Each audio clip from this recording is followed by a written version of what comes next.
This year, personalizing your Thanksgiving celebration is as easy as pumpkin pie, thanks to direct-to-film printing. Now, I have 3 fun projects that I'm very excited to share with you. In this tutorial, I'm going to first show you my blanks, then how I print and process my transfers, and then finally, I'll get everything pressed and we'll show it all off. But before we dive into the tutorial, please do me a favor and hit that like button.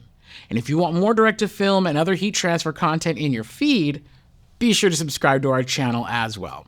I love cloth placemats because they're affordable, washable, and available in a lot of different colors. So staying on theme is a breeze no matter what season you're in, and I think that this kind of linen finish placemat is going to be perfect for what I need. Now for this one, I'm going to customize it with a classic verse right in the center, along with a name customization on the bottom, and it's a nice touch that's going to complement the rest of the decor and bring a personal touch to my table. On Thanksgiving, chefs around the country will spend hours in the kitchen preparing feasts for their loved ones. And all that time may as well be spent looking good in a cool apron. Now, aprons are not only functional, but they have a lot of space for customization. And I think this old quote is very appropriate for Thanksgiving dinner, and the graphic overall is pretty cool. After a few trips to the buffet line on Thanksgiving, I am ready to relax, and there's nothing I like more than a cozy sweater for the post-meal chill. It helps keep me warm, it covers up any shirt buttons that might be ready to pop open after dinner, and with a funny meme as my artwork, it could be festive and totally on theme for the night. Oh boy, do I have my work cut out for me. Thankfully, I have my trusty DTF Station Prestige R2 direct-to-film printer to help me out. But if you don't have a DTF printer, don't worry, you can always order TruePrint custom DTF transfers from HeatPress Nation. First, I'm going to import all of my artwork into the DigiRip software, then rotate and resize each piece to my exact specifications. With everything sized and spaced properly, I send them to print. Once it's done printing, I'm going to trim it off the roll, and it's very important to not touch the film at all while the machine is printing. You want to wait for it to finish, and be careful when you transport your trim sheet. Next, it's time to apply the powder adhesive to my prints and cure them. Before this step, I am going to put on my PPE, or my personal protective equipment. The rubber gloves help to avoid skin contact with the powder, and the mask prevents me from breathing in any of the fine adhesive powder particles. Now in this video, I am going to be using our Sizmo DTF shaker, although you can do this next step by hand.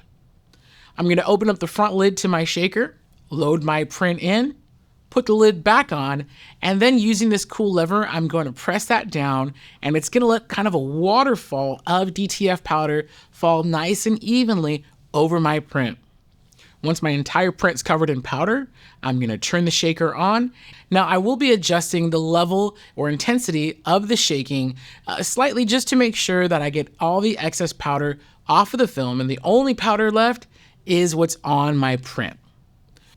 The powdered transfers are now going to go into my DTF curing oven, in this case, the DTF Station Phoenix Air. I'm going to turn on the fume extractor, open the lid, place the film with the adhesive powder side facing up at the center of the oven, close the lid, and start the timer. This process melts the adhesive powder, it dries the wet ink, and then it bonds them together permanently. Once it's done, I'll remove the transfer and let it cool on a flat surface.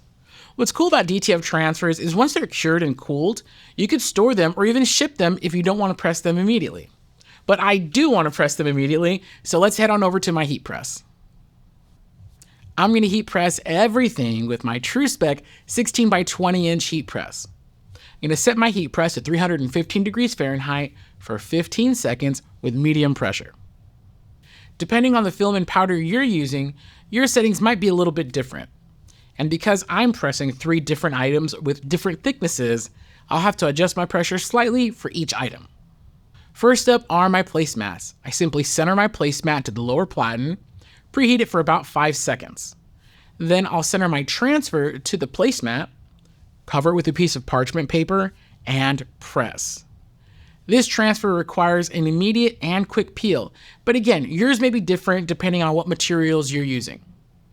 Once my timer reaches 0, I'm going to open the machine, remove the parchment paper, and peel my transfer right off. Now, as a tip, if you ever have issues with parts of the transfer lifting off when you peel, you can cold peel almost any DTF transfer. Just set it aside on a flat surface and wait until it has completely cooled off before you peel it in a smooth, slow motion. Let's move on to my hoodie. Now, hoodies present a unique issue: the front kangaroo pocket. Because the fleece is so thick, any seams or areas with extra material will be thicker than the area next to it. And this can cause the thinner areas to not get proper pressure or contact from the heating element, resulting in failed sections of our transfer. So we do not want the hood or the front pocket or any thick seams to get pressed, just the chest area. So to help us out with that, I'm going to be using some pressing foam to raise my pressing area above the pocket. This foam comes on a big roll that could be cut to size as needed and reused many times over. As I readjust the pressure back to medium, the hoodie is getting pre-pressed, so it's kind of taking care of two things at once. I'll then follow the same steps that I did with the placemat: position, parchment, press, peel, and reveal. And last but not least, let's press this apron. This apron is a unique shape, and again, I want to avoid pressing any seams, pockets, or buttons in this case. So I'm just going to use that same piece of foam and rotate it so that way it properly fits the imprint area of my apron. Then we're going to run it back, we're going to pre-press, position, parchment, press it, peel it, and then my favorite part, the reveal. Not to toot my own horn, but I think these came out so good. My DTF Station Prestige R2 really put in some work today. And of course, big shout out to my brand new TrueSpec heat press, which handled all these projects like a champ. The placemats are going to bring such a nice personal touch to my Thanksgiving dinner spread. They're affordable enough to where I can make new ones every year, but also durable enough to keep using them all season, year after year. This hoodie, it's kind of like me. It's cozy, hilarious, and relaxed. And after a big Thanksgiving dinner, that's exactly my vibe right before nap time. And for my hero chef, I think they're gonna really love this apron. It's stylish, functional, and unique. And these are just a few of my favorite examples of fun Thanksgiving projects to make at home. But the possibilities are nearly endless. With your own creativity, I'm positive that you can make even cooler projects for your own celebrations. Not just Thanksgiving, but whatever special days you and your loved ones celebrate. The heat press, direct-to-film printer, and supplies used in this video can all be found at Heat Press Nation. We have a huge selection of equipment and supplies for all popular heat transfer methods like HTV, sublimation, DTF, white toner, and more. Our products and service are top-notch, but you don't have to take my word for it. The proof can be found in over 4,000 positive reviews between Facebook and Google, making us one of the highest-rated companies in our industry.